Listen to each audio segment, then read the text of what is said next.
This episode is brought to you by CBD TV, your one-stop shop for all your CBD needs. Use code FRESHOUT to get 15% off your next order.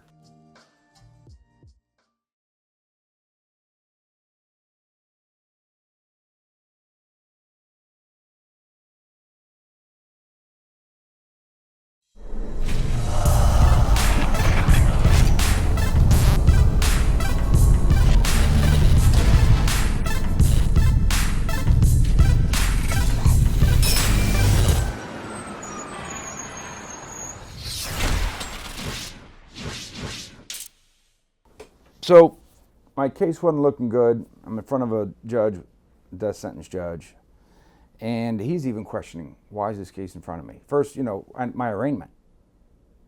Guilty, not guilty. Not guilty, of course. And he's looking, what is this, 28, to ask the prosecutor, come here. A judge was old too, he was like 65, old man. Come here. What is this, 28 grams? What is this case here? He goes, go get this out. Go out in the hallway. I don't want to see this case. He tells him, I don't want to see this. The waste of his time. Waste of his time. Yeah. This is bullshit. You don't want to see it. Kid, ruining kids' lives. He said that multiple times. I hate the fact that, he goes, my hands are tied. My hands are tied as a judge. He said this 2 years before trial. My hands are tied as a judge because we motioned to dismiss and all that stuff. He goes, if I could, I'd throw this case out. My hands are tied as a judge. State direct file, all the powers in the state's hands. I just have to be the mediator and just go by the law. Okay, all he can do is sentencing, really, basically. So we went back and forth. For 2 years it took. So now I'm 18. By the time I'm 18 years old. Mm-hmm.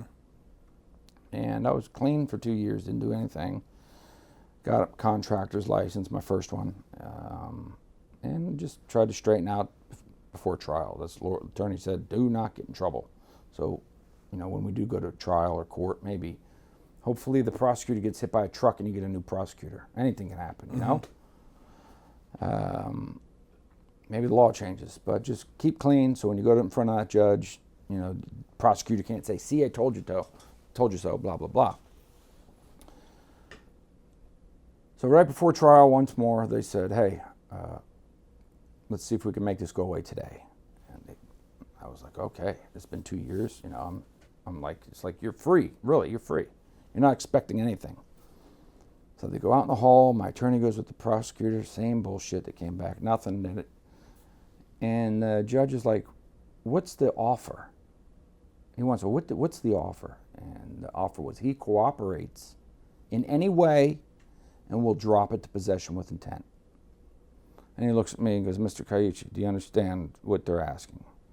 I says, I understand what they're saying. And they said, cooperation anyway. And my attorney goes, you just put some names on a piece of paper. Anything.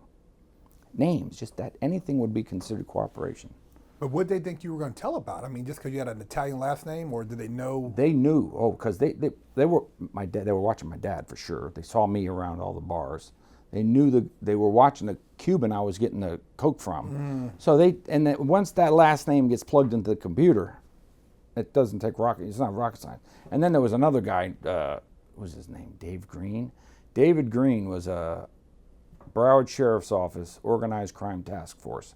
And he had a hard-on for my dad. Boy, he was trying his ass off to get him. And they had a special organized crime task force. At the same time, they were trying to get my dad. And, they're like, look, the FBI didn't want to deal with it, so Broward Sheriff's Office said, you know what, let's come up with our own organized crime task force. And so they went after little petty shit. And he actually did some damage. That's what made his name. So David Green was probably the one that was putting the screws, because when they got me, Green called my dad. Said, we got your son. I bet you he flips, basically. And he basically tells him, go fuck yourself. Made him wait at the police station for like 3 hours. Says, okay, I'll be there. When I was first got arrested, right? They called my dad, hey, we got your son, and we can't talk to him without you being here. He goes, oh, yeah. My dad's house is literally 1 block from the police station. He says, all right, I'll be there, and let me just get dressed. He goes back to sleep.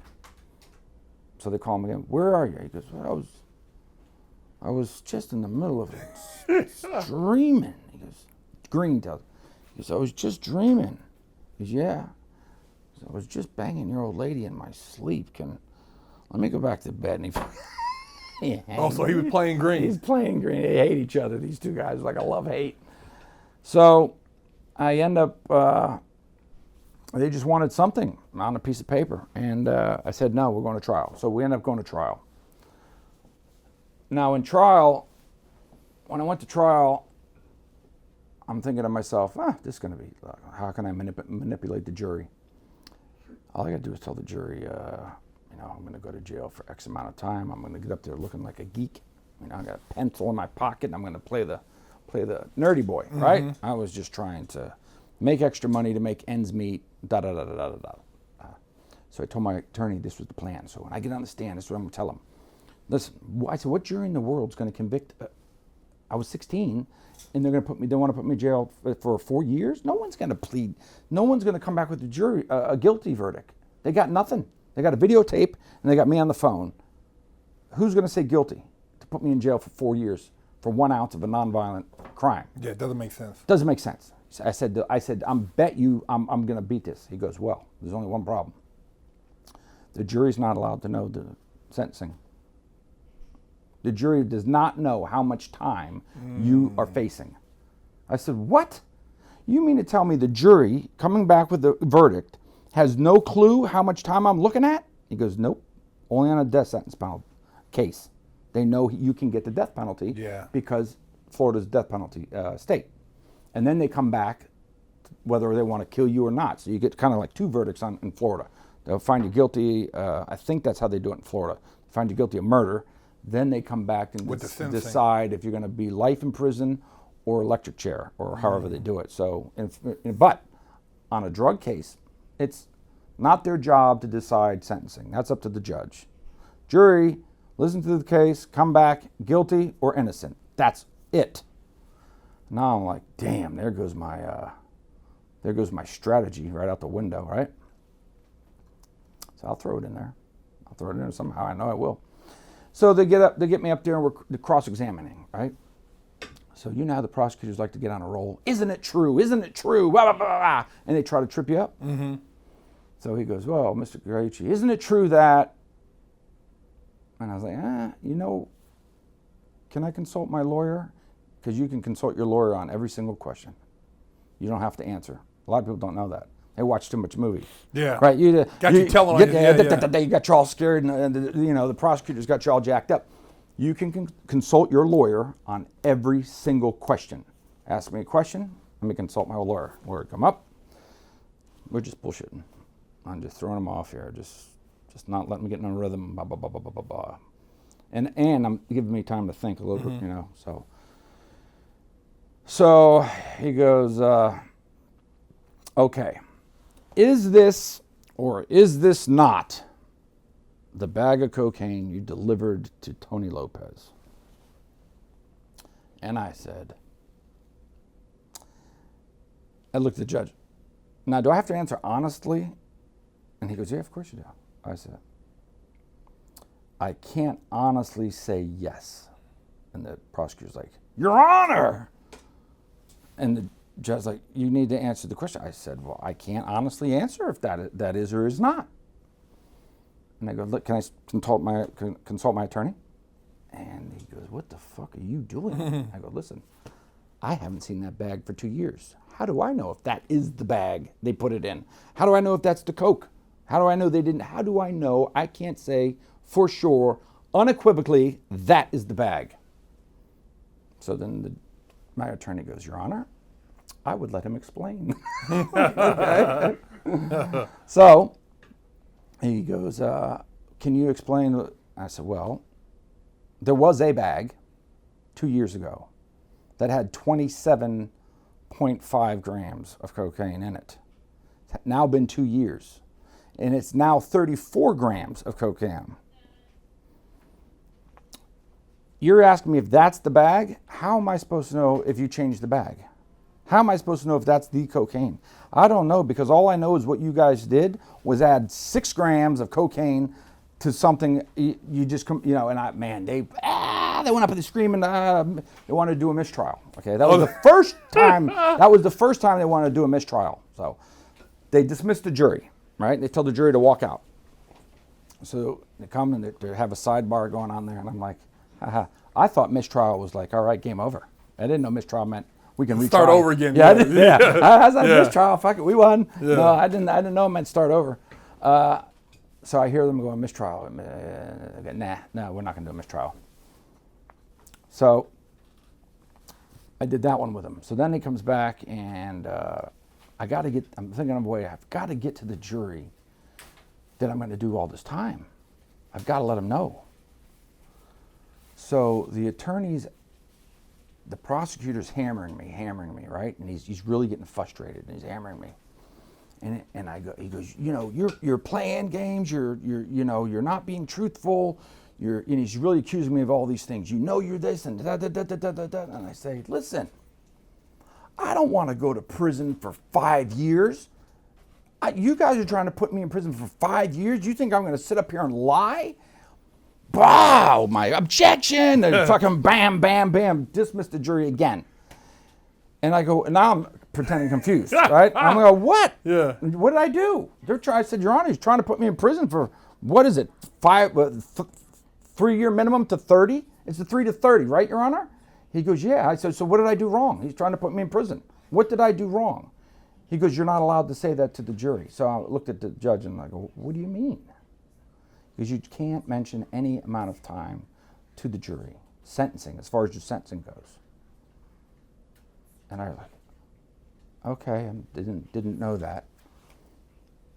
So they bring the jury back and they said, do you want another mistrial? And they go, no, we're going to keep going. So then as they're asking me questions, I said, I got to throw this in there one more time. And he asked me a question. I said, well, you guys want to lock me up and I'll never see daylight again. And fuck, I said, I didn't say any amount of time. I said daylight. I said there was no years. I said, and the judge overruled it. He goes, you didn't say anything about time. he didn't say anything technically. And he goes, Mr. Caucci, you're skating on thin. And then my lawyer came up to me and said, listen, you're pissing the judge off here. So I'm like, okay. So anyway, I thought it was in the bag. Then they gave him the jury instructions and went to deliberate. So we went up to a bar. Of course, my dad needed a drink. I'm sitting there, fuck me, I'm going to go to prison maybe. So we just waited for the verdict to come back, and they go, we got to go back to court. We think it's the verdict. The jury had a question. They needed a better explanation of entrapment. They weren't sure what entrapment was. How do you get 12 people that don't know the law to convict you? I mean, this makes sense, right? They don't know what the law is.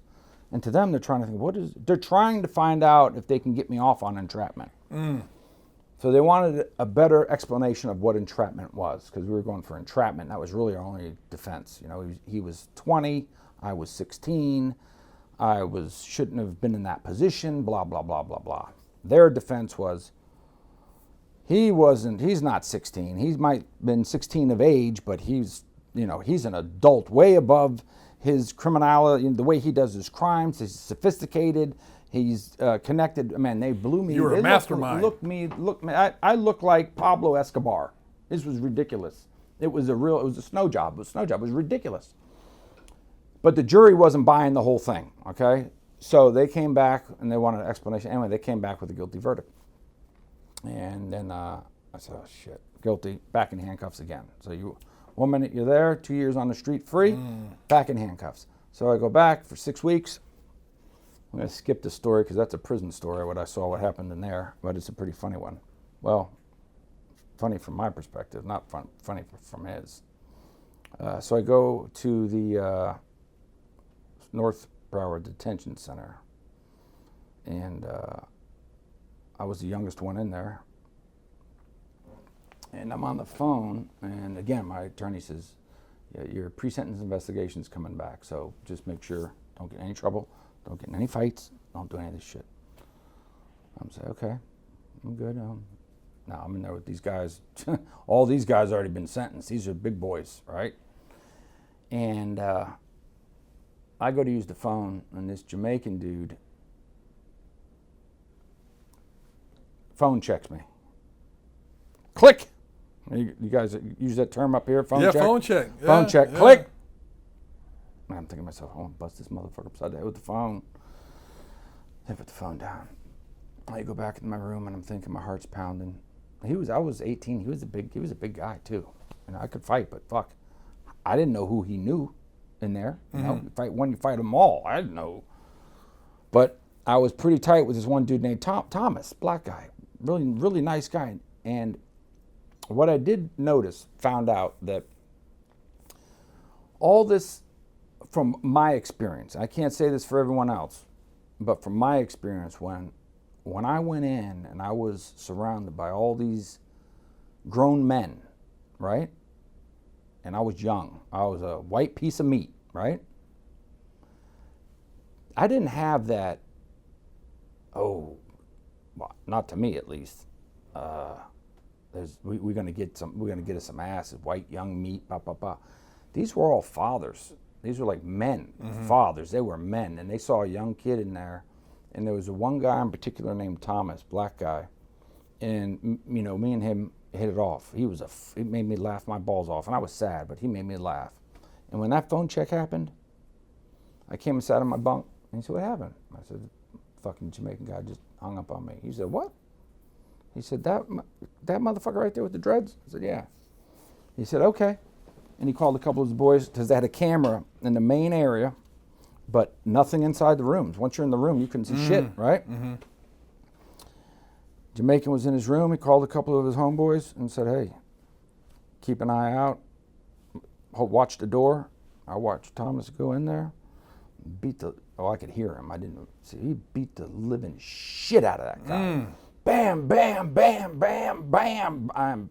Then they grabbed him, and they dragged him all the way to the front of the fucking cell and dropped him right there and whistled, because the guards could hear everything. You were like in a cage. And the guards come running. They said, "Get this motherfucker out of here now." Just like that. Because who are you going to get out? The one or everybody? Exactly. Right? It's easier to get him out, right? You got his ass whooped for a reason. So they end up whooping his ass. And I was like, damn, okay. And then this is what got me. This is my first weird experience, or little kind of made me. Here I'm friends with Thomas, right? And I'm looking at him as like just a good guy. You know, he was funny, and he was in and out. Who knows how many times? And there was this white dude running around. He was gay as hell. He was one of those gay guys that would let you know he was gay, just walking around talking about being shaking it and all that shit, right? And then Thomas told him one day, he said, "You keep walking around here like that with your damn panties, I'm gonna run up in your ass." It was one of those days that Thomas was just having his, maybe he had a day where he was just tired of listening to this guy. And this guy was telling stories too about how he was sucking on. Oh man, he's just telling stories. Nobody wants to hear that shit, man. Yeah. Right? No one wants to hear that shit. And he was shaking his ass, and he didn't even look too feminine, but you could tell he had a little sugar in his tank. Thomas had enough of it. I'm sitting on my bunk. Thomas gets up, slaps the shit, bam, knocks him right the fuck on the ground. Right? Had that fucker's pants off in seconds. I couldn't believe it. And right between his legs, and his dick out. I was like, holy shit. And the guy screaming, "Stop, stop." And he's got him by the throat. He said, "I told you, motherfucker, I told you." Now, Thomas's dick is hard. Now I'm thinking to myself, wait a minute, this ain't right. Your dick can't get hard unless you like it. Now, if you just want to send him a message, you just slap him, beat the shit out of him, leave him alone. But when your dick gets hard, there's something wrong there. In my eyes, something definitely wrong, right? So he's trying to get up in this guy. So he let him go. He goes, "Next time, motherfucker." So there was other people that seen this shit too? Everybody in the room saw it. There was six. It was 2, 3, 4, 5, 6. 6 to a cell. 1, 2, 3, 4. Yeah, 6 to a cell. All sitting there watching Thomas slap this motherfucker because he was talking shit once again, shaking his ass, and he actually said, "Cooch." He actually said, "Watch the door." And that's where he put me in a position to tell me if the guards would come in. He said, shit. Cooch, watch the door. I didn't know what the hell was going to happen. So I'm just watching the door, and then bang, I see this shit. Anyway, he let him go, and then the guy goes running up to yelling after that to the, he goes, help, help, he tried to rape me. And then the cops came in, they started asking, I said, nah. This motherfucker owed him, it was a Snickers bar. That's what we said, Snickers bar. He owes him a Snickers bar, didn't want to pay it back on commissary. I said, this motherfucker owes everybody, he's barred from everyone, and he's just trying to get Thomas kicked out of here. So they dragged the fag out and threw him in another cell. And this fag put him in a hole. He was screaming, ah! They locked his ass up, put him in a hole. Okay? Oh, so that was that. Then I go to sentencing, and this was great. So I go to sentencing, and I'm like, oh man. The prosecutor goes up to my lawyer, and he goes, we're going to crucify him. And my lawyer tells me that. Now, you didn't need to tell me that. I mean, that was like 4 minutes of my life that probably took 10 years off. You didn't even tell me what that fucker just told you. He goes, the prosecutor just said they're going to crucify you. I felt like punching him in the fucking head right there. You could have kept that to yourself. So I sat there and I was like, okay. Judge shows up. All right, let's proceed with sentencing. And the prosecution goes, well, the arresting officers are not here yet. They're stuck in traffic. And, nope, we're going to proceed. But, Your Honor, we're going to proceed. They're not on time. Let's go. What's the state asking? State's asking for, went to trial. He went on and on and on and on about the sophistication of the crime. Yeah, real, I can't even say the word. So they say they're bullshit. Then it's my attorney's turn. And he says, well, listen, he was 16 years old, first offense. Come on. Cut him a break. And we're asking for the minimum. So the judge goes, all right, the minimum now, or the best what it would have been was 4 years as a youthful offender. So that's the best I could get. Mm-hmm. So 4 years as a youthful offender, because I would have got gain time. The other way, that minimum mandatory, that would have been 3.5 years as a minimum mandatory, no gain time. Like maybe straight 3, 4.5, 4 years as a youthful, you might get out, and maybe under 2. So he's going to put me in a YO camp, right? So he does that 4 years, and I'm thinking 18, 19, 20, 21, I don't know the gain time yet, right? I'm going, damn, my whole life.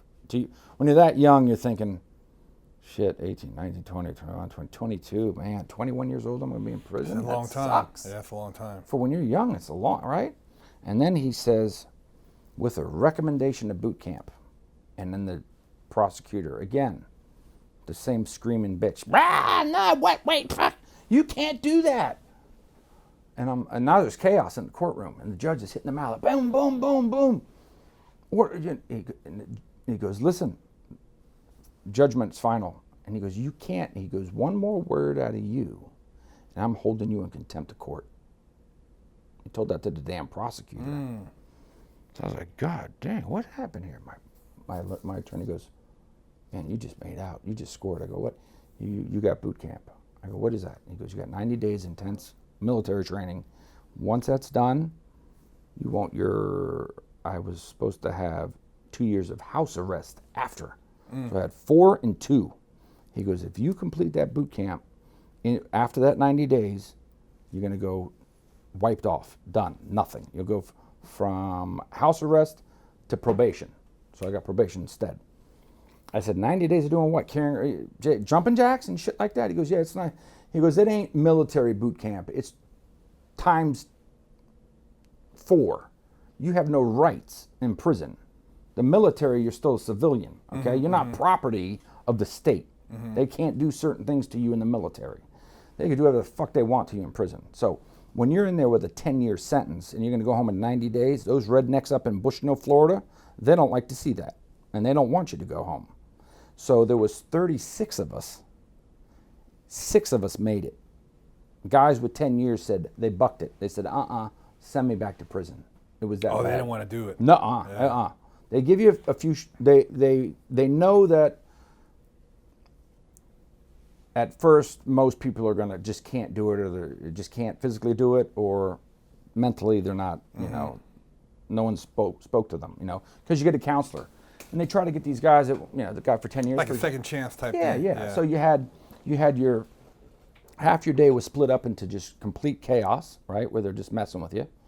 And then you had an hour of a group class, and it was called Rational Emotional Therapy, RET, Rational Emotional Therapy. That's what they called it. So he would sit there and explain to you, how to deal with certain situations. And I remember the one explanation he gave me, which was good. He goes, all right, here's how something happens, an event, you can either take it that way or you can take it that way. 2 kids, 4 years old, 5 years old, playing in the ocean. One gets hit, they both get hit by the same wave, bam. They go tumbling into the sand. One kid jumps up laughing, the other one's crying and running to his mother. What's the difference? One kid thought it was fun, the other one thought it was scary. It's your thought process. Mm-hmm. So everything that happens to you, he goes, I can't make you do anything, is what he said. There's nothing I can do or say that can make you do anything. It's how you react to what I say. So this guy's trying to fix your brain, while the boot camp guys are trying to crack you. Yeah. Now they know in the first 30 days, people are going to buck. They're not used to this push-ups, jumping jacks, sweating. They're not used to it. Mm-hmm. So you get 3 or 4 chances. But once you start getting closer to the door, you make one mistake, back to prison. You do your whole sentence. So out of 36, 6 or 7 graduated. Mm. And I was the first one to leave. So the judge not only have to sign your paper to get in, they got to sign your paper to get out. So if the judge put you there on purpose just to mess with you, which some of them did, knowing that you would, let's say you had a year, well, they stick your ass in boot camp, make it a hard year. And they sign you in, but then when you graduate, they didn't sign you out. Now you're stuck. So you do another 30 days, so now you got 90, you got 120. And if you didn't sign the papers then they put you in a halfway house. So some people got there because they were just such bad kids, and the judges were just, let's torture the kid. Yeah. But not mine. My judge, you could see going backwards that my judge, even though he was a death sentence judge, he was on my side. You think maybe because he dealt with so many people as far as with the murders and stuff, he was thinking psychologically different? It could give you a second chance? Absolutely. He said during sentencing that I hate to see a young man's life being ruined today. Those were exact words. Mm. Young man's life being ruined. And he was pretty close to correct, because it got really hairy for, a couple times. Thank God I'm either should be dead or in prison for life right now.